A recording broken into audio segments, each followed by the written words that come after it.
பள்ளிக்கூட மாணவன் நாங்குநேரி சின்னத்திலேயே வீடு புகுந்து வெட்டியிருப்பாங்க. அந்த சம்பவத்திலேயே அவங்க தாத்தாலாம் இறந்து போயிருப்பார். அந்த சாதிய தாக்குதலில் ஈடுபட்டான் இல்லையா சுபாஷ் கல்யாணி அப்படிங்கிறவன், வெட்டியிருக்காங்க இல்லையா, வெட்டி கொண்டிருக்காங்க இல்லையா, அதுல இந்த 2 பேர் இருக்கான்.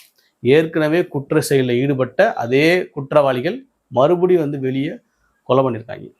இவங்க சின்ன பசங்க, இவங்களை விட்டுறணும், இவனுக்கு வந்து கருணை காட்டுங்க அப்படின்னு இந்த ஜாதி சங்க வெறியர்கள்லாம் மேடை போட்டு பேசினாங்க. சின்னத்துறையை வெட்டிட்டா அதுக்காக சின்ன பசங்க நீங்க ஈவருக்கும் காட்ட மாட்டீங்களா அப்படின்னு பேசினாங்க. அந்த சின்ன பசங்க தான் இன்னைக்கு கொலை பண்ணியிருக்கான்.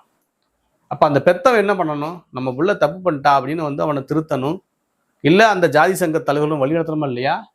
இவனுங்க ஆதரிச்சு பேசினானுங்க. இப்ப பழைய வழி ஜெயிலுக்கு போயிட்டு வந்து மறுபடியும் அதே சம்பவத்தை இறங்கியிருக்கான் அப்படின்னா, இவனுடைய நோக்கம் அப்படிங்கிறது திரும்ப திரும்ப இதே மாதிரியான சாதி கலவரங்களை செய்யறதுதான்.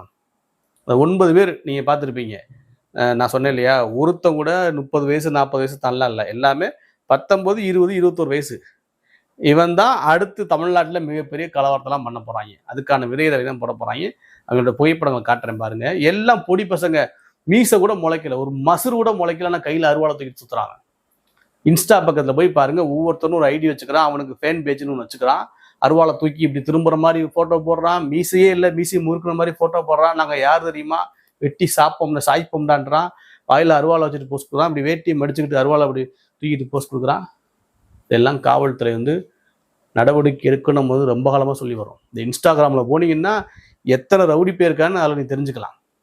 ரவுடி ஆகிறவன், ரவுடி ஆக விரும்புகிறவன், டம்மி ரவுடி எல்லாருமே இன்ஸ்டால இருக்காங்க.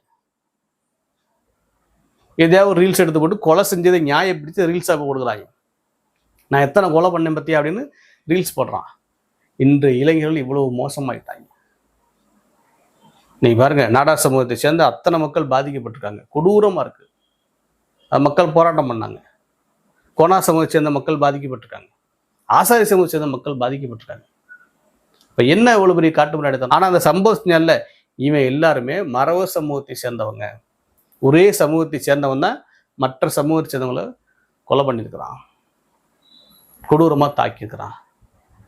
என்ன நோக்கம் இருக்கணும்? ஒரு நோக்கமும் கிடையாது.